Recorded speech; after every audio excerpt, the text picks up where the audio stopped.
একদিন একটি নাপিত চুল দাড়ি কাটার জন্য পথে পথে ঘুরে বেড়াচ্ছিল। এমন সময় একটি ব্রাহ্মণ নাপিতকে ডাকতেই নাপিত চলে আসে এবং মাথাটা নেড়া করতে বলে, তার সাথে এটাও বলে টিকিটা যেন কেটে না যায়। মাথা নেড়া করার সময় একটি মাছি নাপিতকে খুব জ্বালাতন করছিল। মাছিটাকে তাড়াতে গিয়ে ব্রাহ্মণের টিকিটা কেটে যায়। ব্রাহ্মণের টিকিটা কেটে যাওয়াতে ব্রাহ্মণ ভীষণ রেগে যায় এবং নাপিতকে তাড়া করে নিয়ে যায় এবং তাড়া করতে নাপিত ভাইয়া একটি গাছের উপর চড়ে বসে। যতক্ষণ না ওই ব্রাহ্মণ ওখান থেকে যায় ততক্ষণ নাপিত গাছের থেকে নামলো না।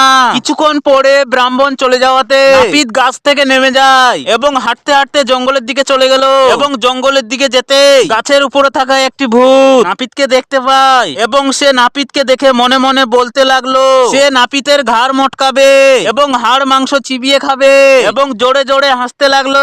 নাপিত ভাইয়া গাছের গোড়ায় যেতে তখন ভূতটি নাপিত ভাইয়াকে ভয় দেখাতে লাগলো।